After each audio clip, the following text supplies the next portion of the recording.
By now, I'm sure most of you have heard about Temu.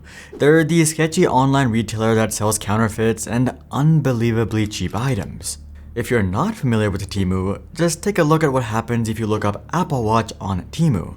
You get all these results that only cost $10 to $25, and that's not just for the band, it's for the entire watch itself. It's the same thing if you look up Apple AirPods, you get a bunch of knockoffs that are as cheap as $4.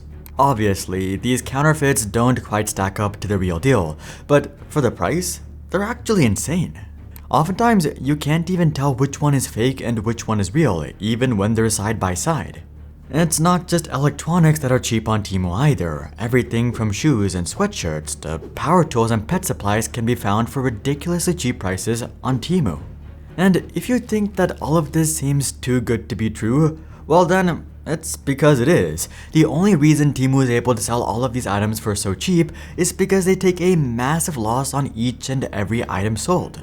In fact, according to Wired, Temu is losing an average of $30 on every single order, which added up to over $3 billion in losses last year.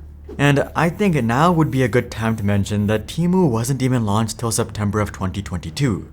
So they haven't even been in business for 18 months at this point, and their burn rate is already over $3 billion per year. But there is method behind all the madness. Thanks to Temu's promotional prices, they've exploded in popularity. Within a matter of 18 months, they've been able to take on Amazon and all of the other physical retailers. They've also been able to go from 0 to 89th most visited website within the US and 148th most visited website in the world, pulling in over 400 million visits every single month. For perspective, they pull in more traffic than established media outlets like Fox Business, NBC News, CNBC, and AP News. And that's just their website. Temu is often the most downloaded app within the US on both the iOS App Store and the Google Play Store in any given month. So who exactly are the people behind Temu, and will they actually make it to the other side, or are these losses gonna end up killing them from the inside out?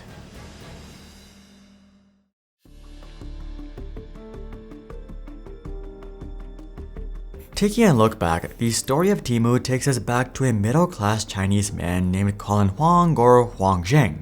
Colin was born in Zhejiang, China on January 1st, 1980 to two factory workers. As you could guess, Colin really didn't start off with much, and he would follow the path of any hard-working Asian immigrant. He would study his butt off and get into one of the most prestigious universities in China, Zhejiang University, where he majored in computer science. From there, he would turn around and attend the University of Wisconsin, where he would obtain a master's in computer science. This background allowed him to score internships at Microsoft and Google and receive job offers from several top-tier tech companies, including Microsoft, Oracle, IBM, and Google, who at the time was just a small startup. But on the recommendation of one of his friends/mentors, William Ding, who is a multi-decabillionaire today himself, Colin would end up joining Google as a full-time software engineer in 2004. This would turn out to be a brilliant move, as Google would go public that same year, and they would reach a $100 billion market cap just 1 year later. This meant that Colin's stock compensation went to the moon, and he would become a multimillionaire by his mid-20s. For most Asian immigrants, this is where the arc would naturally come to a conclusion. From here, they would just work up the corporate ladder into the upper echelons of management and executive leadership, and that would pretty much be it. But Colin would become part of a growing group of Asian immigrants who were interested in bringing American tech back home to China.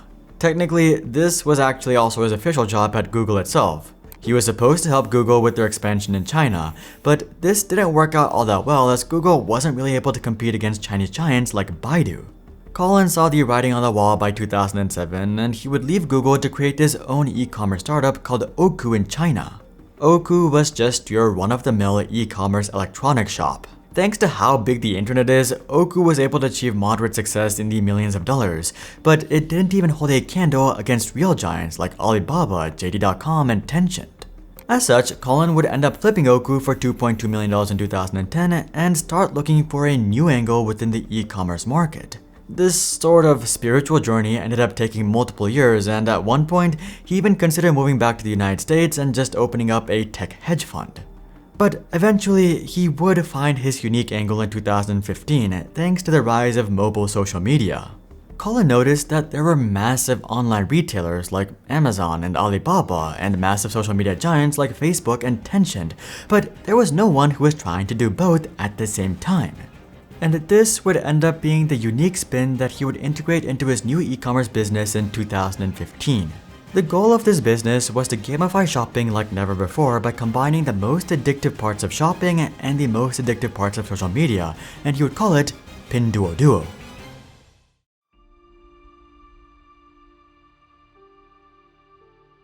Pinduoduo was exactly the e-commerce breakthrough that Colin was looking for that could take on the Chinese giants. What did Pinduoduo do that was so unique, you ask? Well, like Temu, it offered rock-bottom prices, but instead of the price being subsidized by Pinduoduo, it was subsidized by scale. For example, users might see an ad about how they could get groceries like fruits and vegetables for half the price, but there was just one catch. To get the groceries for half the price, you needed to recruit 50 or 100 people to buy it with you. The more people you recruited, the lower the price. And given that Pinduoduo wasn't selling smartphones and computers or something, and instead selling simple, cheap, everyday goods that everybody needed, it was quite easy to recruit people because the ask was so small and straightforward. You could share it with your friends and family, or the people in your apartment, or your classmates and colleagues. Together, you could all save 25 or 50% on everyday goods. And on the flip side, Pinduoduo just got 50 or 100 repeating customers by advertising to just one person. And that's just the first cycle. Imagine what happens when each of those 50 people tell 50 more people. The network effect simply becomes ridiculous, and that's exactly what happened.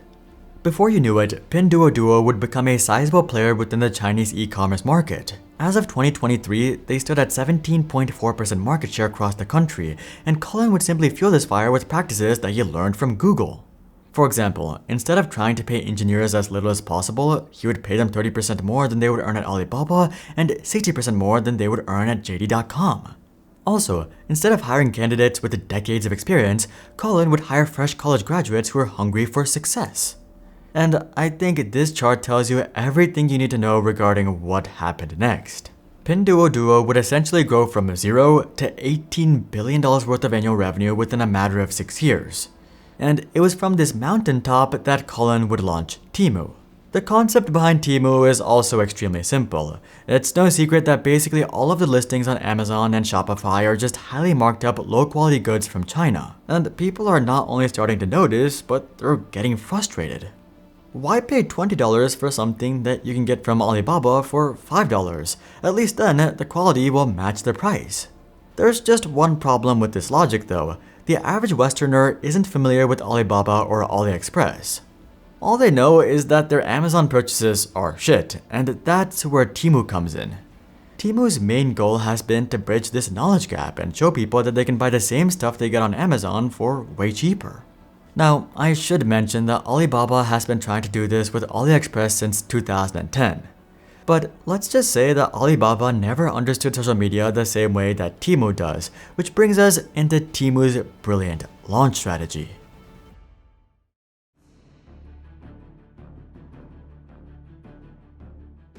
Temu's strategy was actually extraordinarily simple. Instead of spending millions on Google ads or influencer sponsorships, Temu decided to spend millions on brilliantly positioned giveaways. Temu basically went out and purchased thousands, if not tens of thousands of legitimate products that Westerners wanted, like Nintendo Switches. They didn't just straight up give these away though. If they had just run a giveaway, no one would have batted an eye. It would have just been seen as an obvious promotional event. Instead, what Temu did was price these products at ridiculously low prices. For example, they offered the Switch for just $7. All of a sudden, Temu was able to create an insane amount of mystery and intrigue as to what exactly was going on here. Is it a scam? Is it a counterfeit? Were these units stolen? You know, all those normal, natural questions. As such, 99.99% of the people who saw this probably chuckled and moved on. But 0.01% thought, hey, this is probably a scam, but it's only $7. I'll just use my burner PayPal account to pay for it. If I get it, I get it. If I don't, I don't. And to their surprise, they actually ended up receiving the Switch, and it's not a counterfeit or stolen unit either. It's straight up legit.